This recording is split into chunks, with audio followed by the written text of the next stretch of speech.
Welcome to the Success Fitness Podcast. I am your host, Christian Evans. This podcast is about helping improve your relationship with diet and exercise to achieve success in your fitness journey. In today's show, we have our guest, Dawn Elizabeth. Dawn has lost over 100 pounds and is 22 years old. Growing up, she was always a plus-size girl who struggled seeing her true beauty. She accredits her weight loss after having two very traumatic experiences. The first, the loss of her best friend, and then 1 month later, being bit by a snake. The snake bite left her barely able to walk. So during that recovery time, she knew she had to make a change to become a healthier version of herself. That change led her to lose over 100 pounds naturally. She's currently 2.5 years into her natural weight loss journey, which she says it's the best thing that ever happened to me. She's here today to inspire and motivate everyone to become the best version of themselves daily with the affirmation of love yourself in a way no one else can. For more details about Dawn's journey and lifestyle, be sure to follow her on Instagram and YouTube at the Dawn Elizabeth. Without further ado, Success Fitness family, please welcome the Dawn Elizabeth. Welcome to the Success Fitness Podcast. Dawn, how are you today? I'm doing fine. Thank you for having me today. No problem. No problem. Me and Dawn talked just a little bit before the recording of the show, and I told her that um, I just really admired her weight loss and her inspirational story and how she's just putting her content out and just putting herself and her story out there to inspire everyone and to inspire anybody who pretty much watches it. So this is one of the main reasons why I have her on, and just to get to know her a little better, we're going to go through a few questions so you all become more familiar with her. So, with one of our first questions, we will ask, going into her her weight loss story. Okay, so you let us know that the passing of your friend, what condolences for that, inspired, and the snake bite. So, can you please tell us a little bit more just about that snake bite? What type of snake was it? Where were you at? Just give us a little bit of background about that. Okay, so I went to school in Austin at the University of Texas, and me and my friends, we decided to do something different. We was like, okay, let's go to the 360 overlook. We're gonna go for a hike. And I wasn't really into nature. Like for a while, I did attend like a summer camp before where we did a lot of hikes, but I always had on tennis shoes. But for some reason, I wore slides that day. Don't know why that was a good idea, but we was literally about to get to the car. So I didn't even get bit by the snake while I was up in the mountain. I was literally got bit by a snake on ground. So right when we was about to cross the street, we was literally standing in a huddle. It was four of us. And then I stepped and I felt something sharp, and I didn't really think it was a snake bite until I shook my foot and the snake kind of like unlatched and flew off my foot. I still to this day don't know what type of snake it was, but my it bit me on my big toe, and so like my toe literally swelled up like by the hour. It was really, really big, and it came to like a big bubble, which caused like my feet to like shift to like the side. I could barely walk on it. And then by me having so much weight on me, it was even harder because my daddy was telling me he don't really want me to use the crutches because he don't want me to kind of handicap myself. So I literally, it was like a month in between me losing my best friend, and I didn't really realize like how much stuff that I needed to deal with until I had to sit down. And I was just telling my cousin today, like when God wants you to sit down, He would definitely bring it to you in any signs. So for that whole week, I just sat down because I was recovering. I had to come home from Austin. I just sat down. Everybody was at work, so my mama came and checked on me every now and then. But I still was so alone, and I didn't realize how much I was just trying to push to the back of my head and not deal with. And after that week, I was like, you know what? It's time for a change. I'm tired. Walking on this foot is tiring. And I was just like, okay, once my foot healed all the way, I'm ready to make a lifestyle change. I'm ready to just do it. And I didn't really have a big goal in mind. I just knew I wanted to become healthier. And I knew starting with that was just to move, like just to get up and get active. Okay, wow, this snake bite story. So, did your foot like double or triple in size by the snake bite? Did you like get it checked out at the Yes, ER or like I drained went to or the what did they say? hospital. Yeah, I went to the hospital. And then I went home, but then it got worse. Like at first it was okay. I was like, okay, I'll be fine. It's not that big of a deal. But then as it began to like, it started to throb and get worse over time. So then I ended up going to the hospital again, and they just wanted to watch me closely because they didn't want to give me the anti venom unless I really needed it because the side effects was supposed to be really really bad. And so apparently, like my once they kept checking my blood levels and stuff, it was okay. I really didn't need to get the anti venom, but I literally just had to stay home and watch it and watch it. And then eventually, when it came to a head, my mom ended up like popping it for me. She ended up popping it for me, and it just like drained. And then the crazy part about it is once it began the healing process, I lost my whole toenail, like all that came off. And it literally my toe literally peeled like a snake, like from all the way around my whole toe peeled off. So I had to walk around with no toenail for a while. Oh, wow. So how long did it take for that to grow back? Honestly, it took a long time. Actually, I was surprised that it even grew back because I didn't think it was gonna grow back. It took maybe about, I would say like maybe 6 to 8 months. It was a long time before it actually started to like grow back.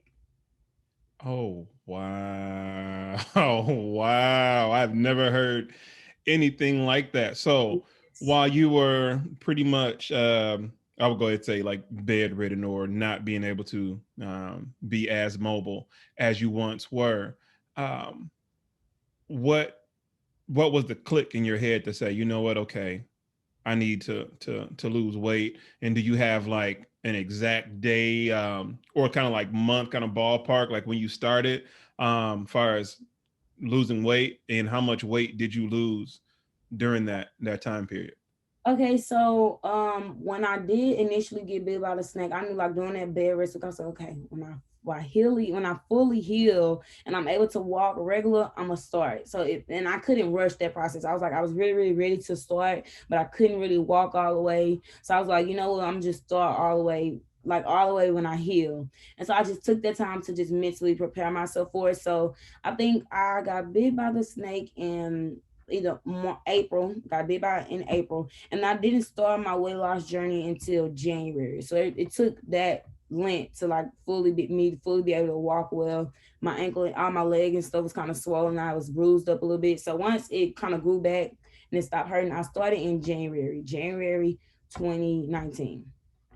Wow. Okay. And January 2019. Go ahead, I'm sorry. yeah, sorry, January 2019. That's when I started, and so far I'm down. Well, okay, I was down 154 pounds because I got all the Wow. way to 157, and then I kind of lost myself a little bit. Had to realize, you learn Mm-hmm. lessons throughout the journey, and then now I'm at one. This one I weighed in at 178, so I'm pretty sure like one, maybe 130. I'm not really good at math. But yeah, so around that, over 100 pounds, over like 120. So yeah, and then I lost 100 pounds initially in the first 11 months. I was down to 100 Wow. pounds by Wow. November. Yeah. Wow. Congratulations. Congratulations. So you're from Houston, Texas, right? Currently residing in there. So I can only imagine like Texas is the home of barbecue, which I love. So I can only imagine having to adjust your diet to become a healthier version of you. So with that being said, what did your nutrition look like? What did your diet intake look like during your first 100 pounds Okay, weight so loss?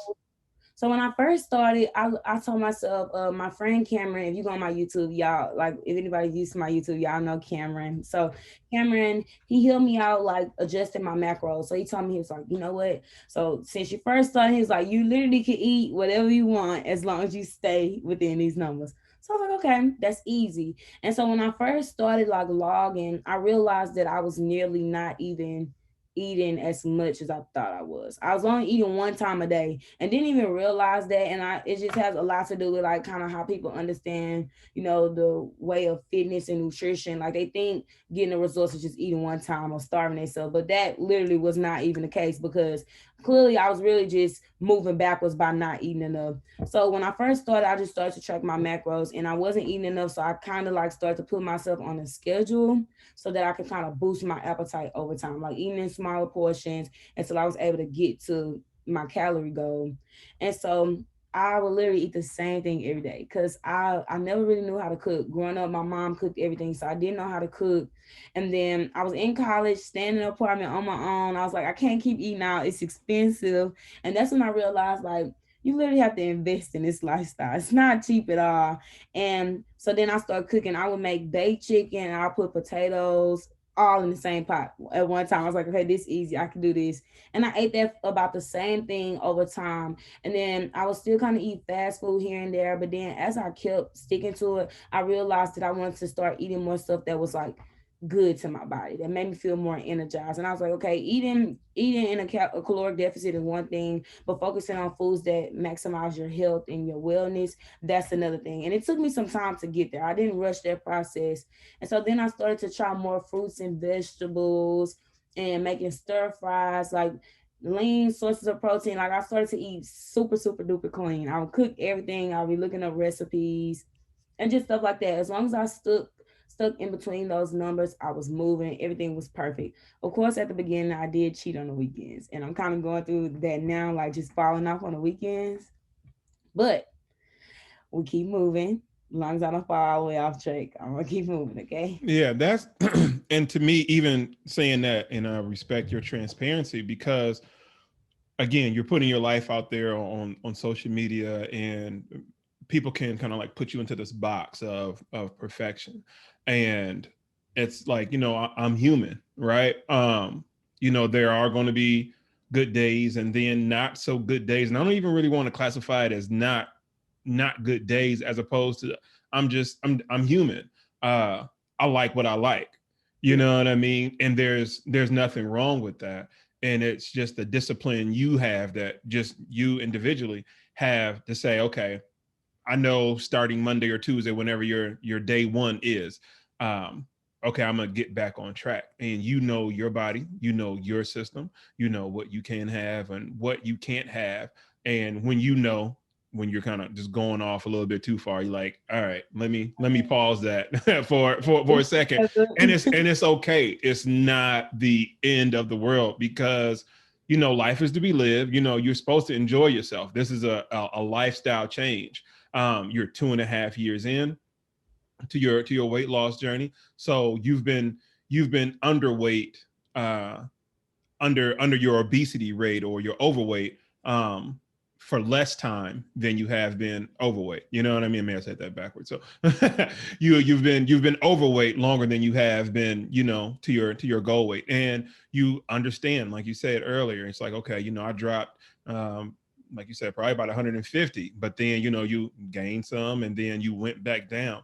Life in this journey is about peaks and valleys, and you're going to go through that. And just to be happy, with that, and in yourself, you're like, okay, you know what, that happened. Now let me do this. It's like a cycle, like you were talking about with the macros and the numbers, and like you said, you were kind of hustling backwards of actually not eating enough, and then you had to put yourself on a schedule. And that's the most important part. What I'm getting from it, that you're telling everybody, is to just get your schedule down, get some type of system down that works for you.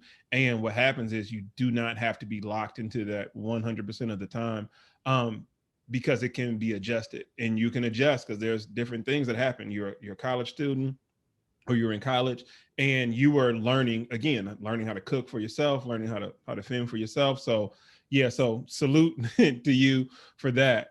So during that time, what did your workout routine consist of? How many days a week did you work out? How many hours? And did you have a personal trainer during that time at all? So no, I didn't have a personal trainer. When I first started, I started about 2 to 3 times a week, and I had this one workout that I stuck to for the longest until it got too easy. So I would do when I would go into the gym, I would walk for 5 minutes on a treadmill, and then I would do 4 rounds of 25 jumping jacks, 25 crunches, uh, 25 squats, and there was one other thing that I did, and I just can't remember. So it was like either three, those three for sure. It was like nothing really weightlifted, like weightlifting wise. And then I'll do ball slams. I do 25 ball slams. So I'll go through that 4 times until it got easy. So you And were then going for 100 reps then. yeah, Yeah, I got you. I got you. I got you. I yeah. got you. And Yeah. so then I did that till it got easy. And then when I would finish, I would try to run for 1 minute. I kid you not, that first day I tried to run, I almost died. I think Yeah. I ran for like maybe 20 seconds and I was like, okay, we'll try again tomorrow. We'll try again tomorrow. And then each day I kept trying. I kept trying. I'll take like a day in between to rest and then I'll go the next day. And then some days, like over the weeks, I was like, okay, I can't wait till the next day. Let me go again. Let me just go there the next day. So I just took my time with work, like with workouts. And then eventually I started going to the gym with Cameron and he showed me like different ways of like weightlifting because he likes to lift. So then once I started seeing like, okay, let me try a different, just trying different things so I wouldn't get bored with the process. And so then I started lifting. I started creating my own workouts, just putting stuff together. Probably was just all over the place with the workouts. But I just wanted to move. I wanted to get lighter on my feet. And then I started about maybe when I got closer to my 100-pound weight loss, I started to run. Because I was already like practicing on the treadmill with about 5 minutes. I started to run and then I ran my first mile without stopping. And then now I was like, okay, I'm gonna stay there and I'm gonna keep trying, And then just recently I did the Longhorn race, and it was like a 5K, so it was like 3 miles. I did that one, and I was able to do that without stopping. But I had to start somewhere, so that's really the point that I'm trying to make. Congratulations. Yeah. So it's Yeah. a 5K run. Yes. Oh my goodness. So congratulations. Congratulations. So how did it feel when you did your first mile without stopping? And had prior to that, how close did you get? And you're like, oh my God, I gotta stop. And then you went back in the next day. So how many times did you go through that So cycle? okay, so I did it twice within one weekend. The first time we went was like the first day, and I think I stopped maybe 3 times. And then the second day I did it, I stopped twice. And so then I was running with Cameron, and then the next weekend I went home and I tried to do it myself. And I was like, okay, done. I'm gonna run real slow. I'm running at a pace where I know I won't get out of breath. And then once I figured that out, like, okay, all you have to do is run at a nice pace, then you'll be able to last a long time. And once I mastered that, I was able to just run faster and faster. It took me like maybe 2 more times after that to be able to just run 1 mile without stopping. And then once I was stopped, I was like, okay, done. You're really not even tired. It was just the act of like running that kind of mentally wore me out. Mm-hmm. I was like, okay, this is mentally tiring. But then once I changed my mindset, I was like, okay, if you run slow, you enjoy the view, just breathe, practice your breathing, you'll be able to go further and further. And that's what happened. Oh, okay. Because I can relate to that. The reason why I'd ask, because I can remember during my initial weight loss of just that feeling right there of like, let me try to complete just running 1 mile. And I had to, what you just said, it's like, it's okay to like slow it down. You know what I mean? Because the completion meant more than the speed. And Yeah. at that time, I'm just thinking about speed, just one speed, and then just go. No, you can slow it down. Just don't stop moving. You know what Moving. I mean? So yeah, I can totally relate to that and that feeling of elation when you finally complete that mile and you're like, all right, ain't no turning back, ain't no turning back now. So with that being said, what did you learn about yourself during your whole weight loss journey, and what are you currently still learning about yourself? So one thing that I did learn about myself, this was at the very, very beginning because I would have a lot of days where I was like super emotional. And like I said, when I was growing up, I was always a plus size person and I tried to like make sure that I was, I had to learn how to accept my body as it was then in order to get there. And so once I started, I realized that it was a lot of things that I thought I dealt with and I didn't. And it was like some days, I guess, like when it became tough for me to just stick with my daily routine, a lot of mental things would come up to me. I would cry a lot, and I was like, okay, do I really want this? But it was just me realizing that I was never familiar with being uncomfortable to get to where I want to be. And it doesn't have to be a negative sacrifice, like it doesn't have to be like, of course it's a sacrifice, just point simple. It's a sacrifice when you want to become healthier, especially when a lot of people around you are not doing it. So you have to remove yourself, sacrifice things to get to where you want to be. And then I also learned that it was a lot of more like self-love and self-growth that I had to learn throughout the journey, and even still to this day, because now I'm in a totally different body. Like this is totally different for me. And even sometimes when I walk past the mirror, it's all new to me still. And sometimes I didn't even realize why people would be like, "Oh my gosh, you look so good." It was to the point where it would like kind of make me nervous. I don't know why, but it would make me It's nervous. kind of like newfound attention, and you Yes, may still see yourself as the heavier Don, right? Because it's like, oh, I still want to work on this. I still want to work on this. But, in the meantime, everybody's looking at your transformation in real time. But, you have your goal in your head um, of where you want to be at, but everybody sees something different. And then it's kind of like newfound attention, or attention from people who kind of been in your life, but at the same time they're still looking at you different, and you don't know how to really take it. yes. So yeah. Thank you for putting it in words, because Yeah. I couldn't understand why it would make me so nervous. So then it got to a point where I was like, okay, I'm just gonna stay in the house. I was like, okay, let me just stay in the house, because it's like I felt like the reason why it kind of made me nervous is because I didn't really like know myself, know where I was going with it. I had to figure a lot of things out, and I knew that like I was like, okay, done. Just take a minute and relax. Like I had to just relax, because when I first started, it was literally okay, I want to get healthier. I knew I was gonna get slimmer. I knew I was gonna get to a nice physique, but it was like, okay, I knew I never really focused on aesthetics as much. Like I never focused on like I want to be like this. I want to look like this. I don't want to have no stomach. I never really focused on those things.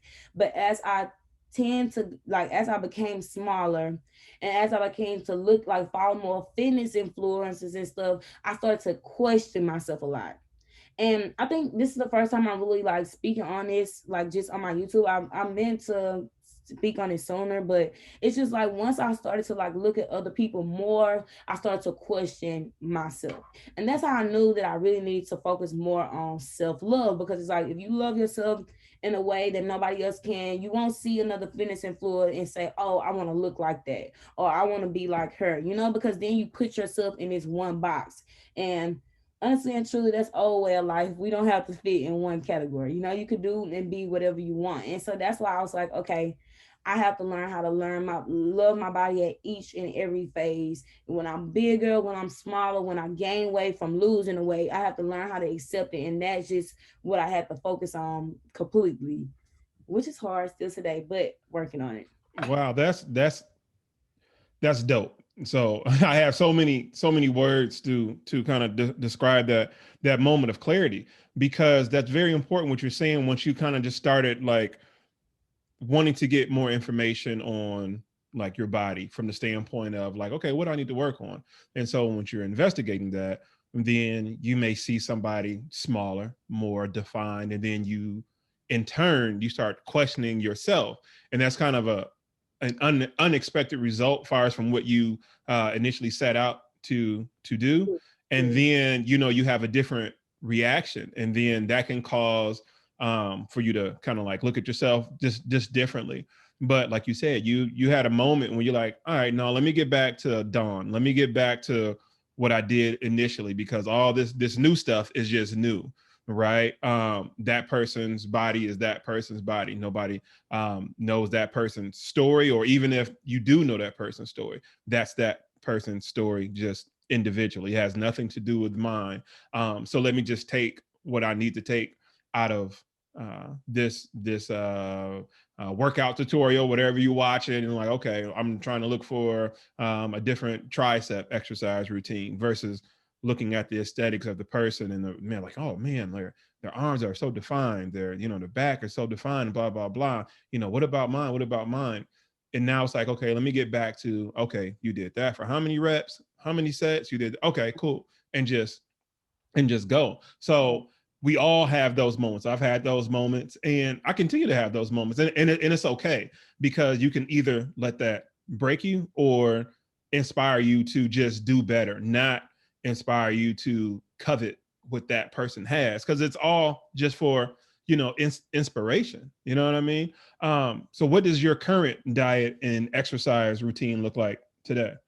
So So now I'm pretty just focusing on trying to have balance. So I know like at some points in my journey I'll go through these phases where I'm like super restrictive and then I'll fall off and then I'll go back super restrictive. So now I'm trying to go into a phase where I'm still counting my macros, but trying to like work my way up into a higher calorie count that's more satisfying for me.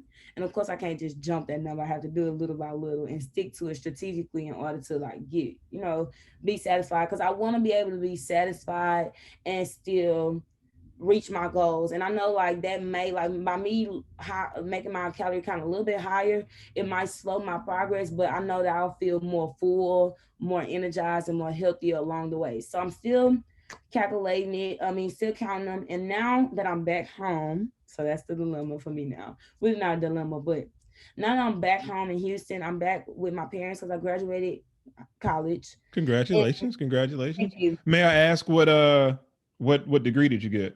Radio, television, and film. Oh, okay, dope, dope, dope.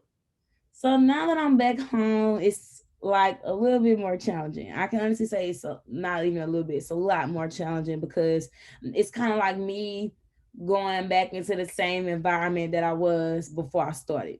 Not in a negative way, but like it is what it is. So now I just have to like realize that everybody around me is not doing what I'm doing.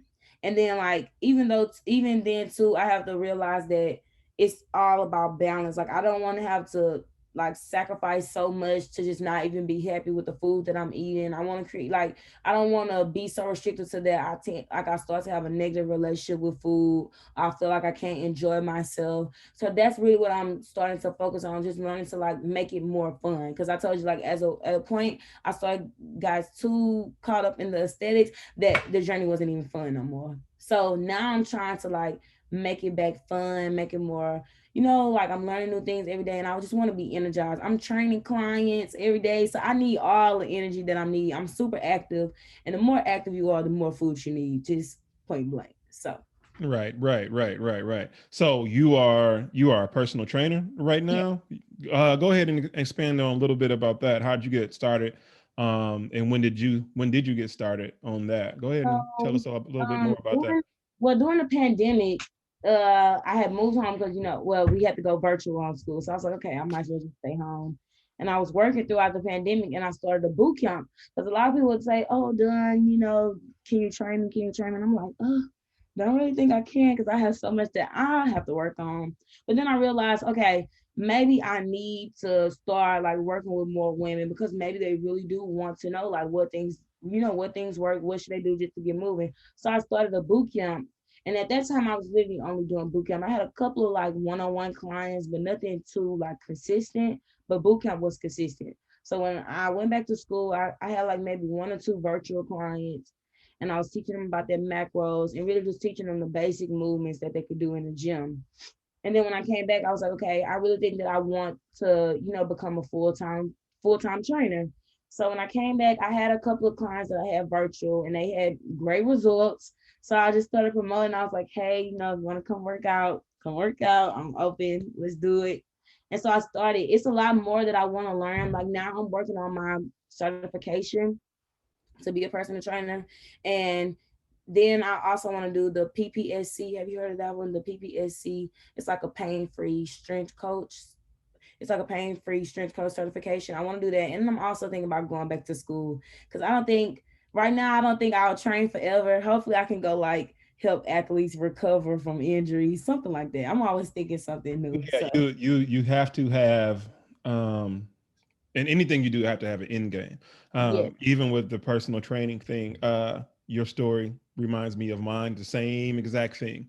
You getting all this new attention and you're like, why are people looking at me? They're like, okay, yeah, you lost, all the weight. At that time, I had super baggy clothes. I still had the clothes that I wore when I was 400 pounds and I'm sitting at yeah, about 230 and I just looking like a, one of those Fat Albert characters with baggy clothes or whatever, right? And then you start getting those questions. Well, help me, help me, help me, and it's like, no, you know what I mean? And then because myself. it's like I don't know what angle you're coming from, but eventually you're like, all right, let me give it a shot, and then it spins off into something. more and bigger. And being in this game, personal training game, for like the last like 5 years, what you're doing right now is important, because you're touching people's lives, you're impacting them, even if you still have to work on yourself. Being that you're going through the journey currently, they feel that you're going through it with them, which is very important. So don't take that lightly. Don't take that for granted, because that's important. So you can, and you are helping people. But with the pandemic, what happened with the pandemic, and things kind of being forced to go virtually, being able to create and innovate like on the fly, like it's important to start getting your digital game up, your ebooks and different things like that. You can go so far with it at the same time doing your thing, and you say digital communication and mass communication and things like that. So yeah, that's very important. So I just salute you again on that. So what advice would you give those who are, or who may be hesitant to start their weight loss journey? I will honestly say, do not focus on being perfect. If you're thinking about starting, just start. Like, you don't have to have a full game plan on starting. Don't think about it too hard. Whenever you're ready to start, just start with moving. Start with making healthier eating options. And just whatever you decide to do, stick with it. And most importantly, love yourself now. You have to love the body that you have now in order to appreciate and let your body take you into many places that you wouldn't even expect it to go. And most importantly, whatever your plan is to lose weight, make sure it's realistic and you can stick to it long term, because it's a healthy lifestyle change. Don't do nothing too restrictive now. Stick to it. So the key word Miss Dawn Elizabeth said is, don't be restrictive, and it's a lifestyle change. Don't be too restrictive, and understand that it can, your weight loss journey it's a cycle, right? We have seasons. We have 4 seasons: summer, spring, winter, fall. And your weight loss journey will somewhat mirror that. And like you said, and I've gone through it, where super restrictive, for a month or a week or 3 months, and then you may take that same time off and enjoy yourself. And I hope you all found inspiration in today's episode with Miss Dawn Elizabeth. Please let everyone know where they can find you at YouTube, Instagram, websites. You got ebooks, any and everything. And you want to close the show out, go ahead and go. It's all you. All right, you guys. First off, thank you for having me, and thank you for letting me share my story with so many people. I hope that I inspired somebody today just to become a better version of themselves. And if you are interested in working with me, or you want to see anything about my journey, follow me on Instagram and subscribe to my YouTube channel at btten. And I hope to see you guys on my page on my YouTube. All righty. And that is it, folks.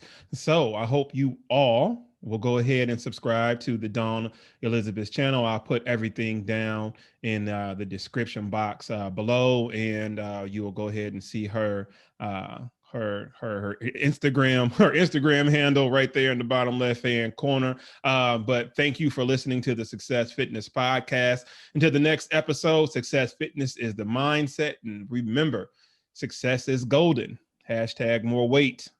Peace out. Are you looking for a personal trainer that will focus on you to help achieve success in your fitness journey? If yes, please book your in-person or Zoom one-on-one personal training sessions with me, Christian Evans, at christiansweightsuccess.net.